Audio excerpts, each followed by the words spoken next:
bagaimana di hari kiamat semuanya di satu tempat disamakan, laki sama perempuan campur, dan semuanya dalam keadaan sebagaimana baru dilahirkan, tidak berpakaian apa-apa. Ketika Rasul menceritakan kepada Siti Aisyah pun kaget. Ya Rasulullah, laki dan perempuan sama-sama. Kefikiran Siti Aisyah kemana? Malu dilihat oleh orang. Apa kata Rasulullah SAW? Wahai Aisyah, di saat itu kesibukan manusia pandang kepada Allah Subhanahu wa ta'ala, menunggu hisab lebih daripada kefikiran yang lain. Bisa enggak terbayang? Saya yakin tidak bisa terbayang. Mohon maaf, apapun kesibukannya, biarpun dahsyat yang menarik perhatian, tetap ada kesempatan masih cuci mata. Betul enggak?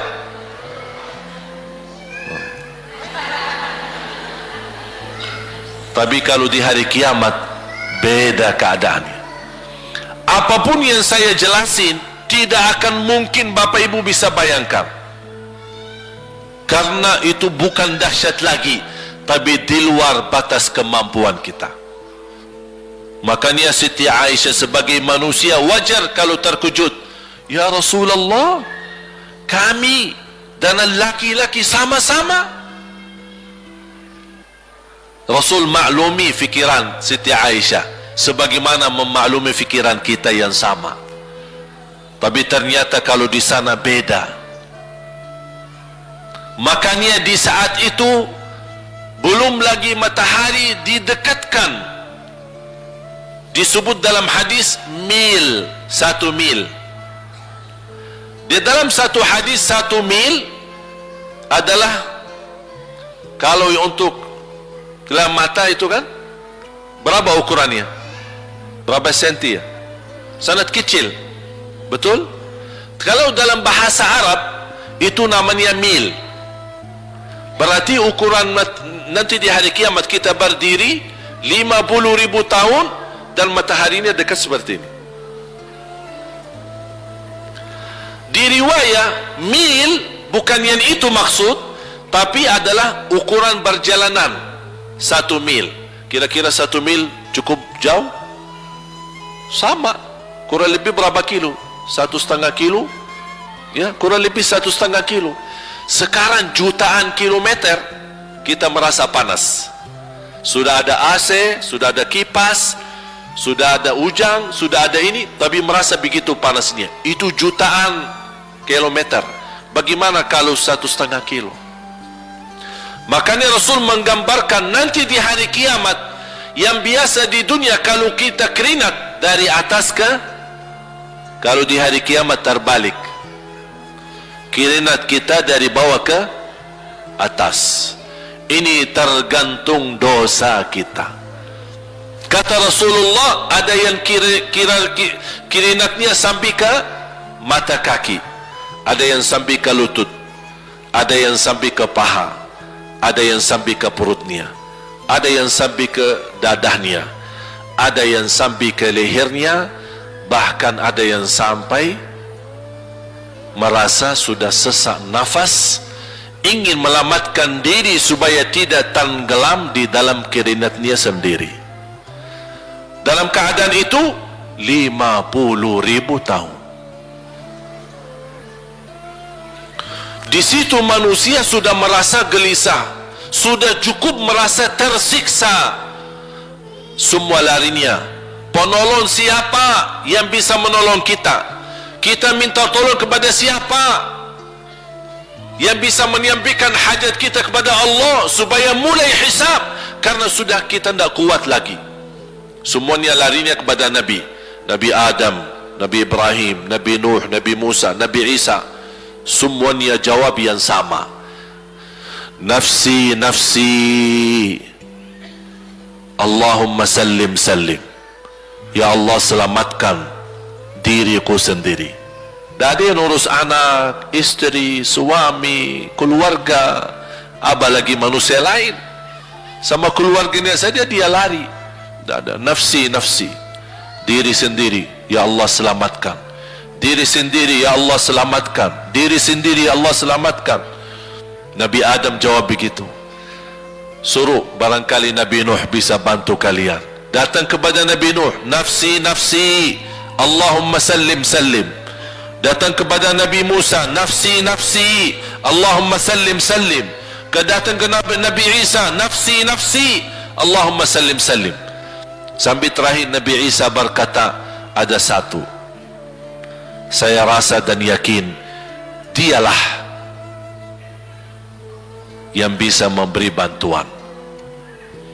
Dia tunjukkan, itu dia, namanya Muhammad sallallahu alaihi wasallam. Bayangkan semua manusia ini aja sekarang yang masih hidup berapa miliar, kita tidak bisa dihitung berapa jumlah penduduk bumi.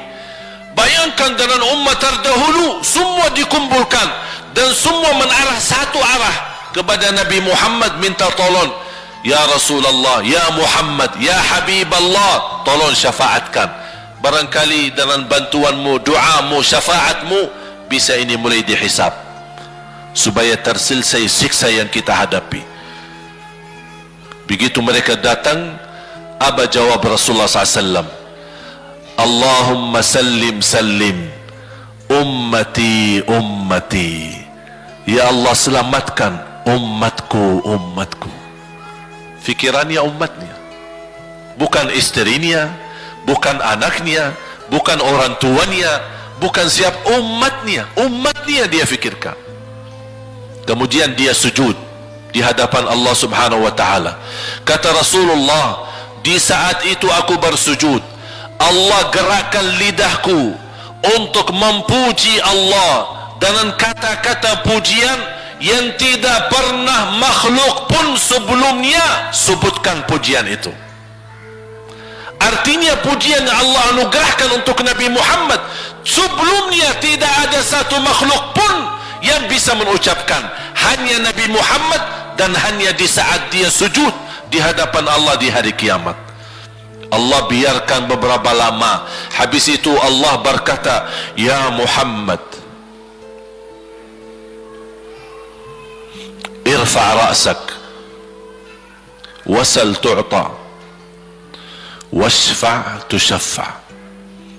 Ya Muhammad, angkatlah kepalamu dan silahkan minta apapun, aku berikan. Silahkan beri syafaat kepada siapapun, aku terima syafaatmu. Langsung dia berkata, ya Allah, kasihan manusia, mohon segera dihisab. Baru mulai dihisab, turun kitab-kitab. Ada yang mengambil kitabnya dengan tangan yang kanan, itulah bahagia. Ada yang mengambil kitabnya dengan tangan kiri, dia berusaha sembunyikan tangan kirinya karena dia malu kalau kitabnya diterima dengan tangan kiri. Dia sembunyikan tangannya yang kiri ke belakang, larinya buku amalannya ke belakang dan langsung nempel di tangannya. Tak ada yang bisa lari di hari itu.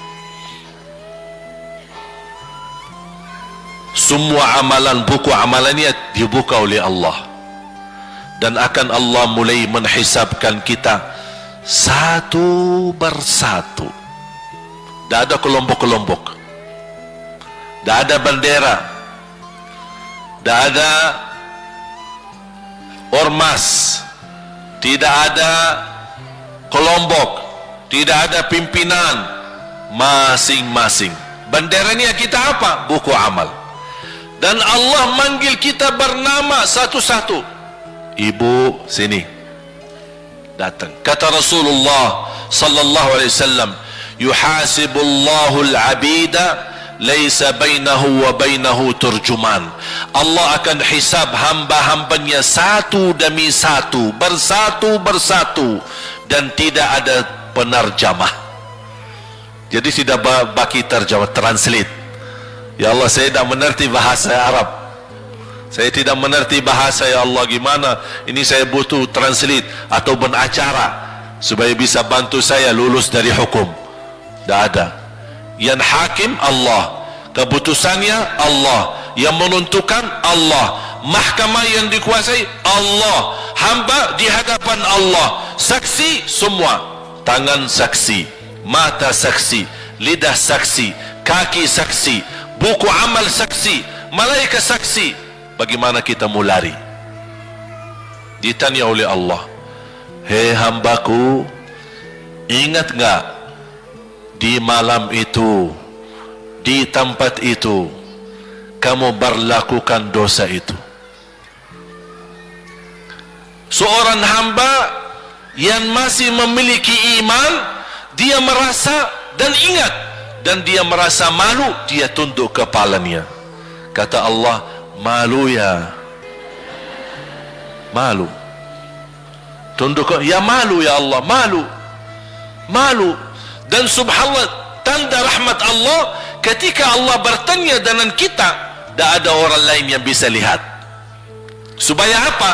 Supaya hisab kita di antara kita sama Allah tidak terbocor kepada orang lain, supaya tidak malu sama orang lain. Allahu Akbar. Habis kita sudah raku diri, ya Allah, saya ingat dan saya rasa salah dan saya malu. Apa kata Allah? Waktu itu kamu lakukan dosa itu, aku tutupi. Aku tutupi. Tidak ada yang tahu. Kita lakukan dosa ini udah sekian tahun, ada yang tahu enggak? Tidak ada yang tahu. Karena kita lakukan di saat sembunyi. Kata Allah, di saat itu kamu lakukan dan kamu tahu itu dosa, tapi aku tutupi supaya kamu jangan menjadi malu di depan keluarga atau di depan sahabat. Aku tutupi. Dan aku sekarang sudah menutupi dosamu di dunia, dan sekarang aku hapuskan dan ampuni dosamu di akhirat. Allahu Akbar. Disitulah terasa anugerah ampunan Allah yang maha kuasa. Dan Allah di saat itu mampu menghukum kita. Dan kalau Allah menghukum kita, Allah tidak pernah menzalimi kita. Justru itu keadilan Allah. Tapi Allah tidak memperlakukan keadilannya, justru yang mendahulukan ampunan dan kasih sayangnya. Habis selesai hisab, harus semua tanpa kecuali liwati neraka Jahannam di atas sirat. Sirat yang panjang, yang kejam seperti pedang, yang tipis sampai tidak bisa dilihat oleh mata. Katanya tipisnya seperti, subhanallah, imam bisa jalan di atas rambutnya. Kejam lagi, masuk di atas serat, terus jalan.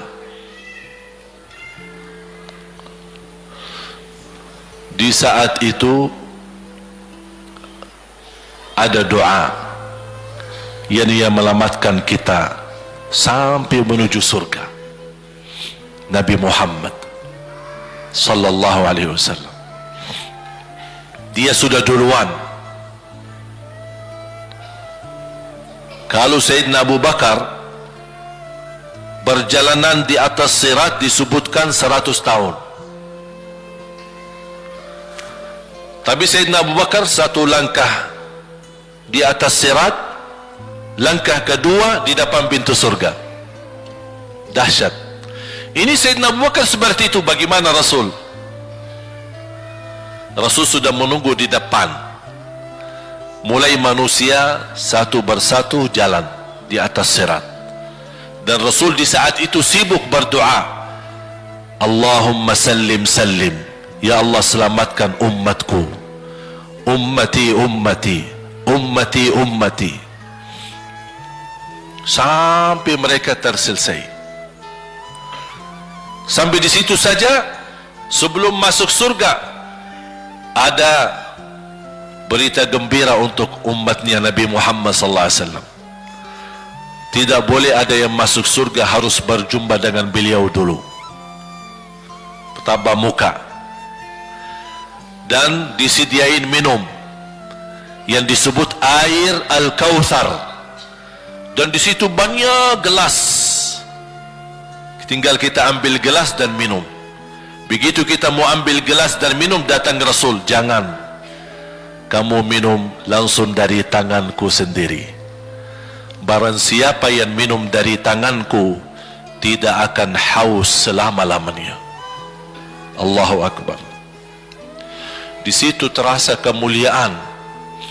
Begitu kebahagiaan kita bertemu dengan Nabi Muhammad dan bisa langsung minum dari tangan Nabi Muhammad sallallahu alaihi wasallam.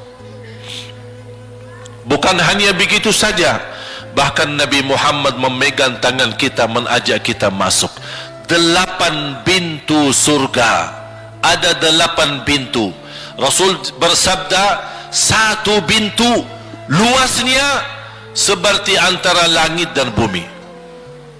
1 pintu antara langit dan bumi luasnya. Dan kata Rasulullah, di saat itu akan manusia gesa-gesaan untuk masuk surga. Itu tanda apa? Banyak yang akan masuk. Mudah-mudahan kita terhitung dari yang banyak. Begitu ahli surga masuk, kira-kira Rasul berhenti? Ahli surga sudah masuk, sudah aman? Tidak.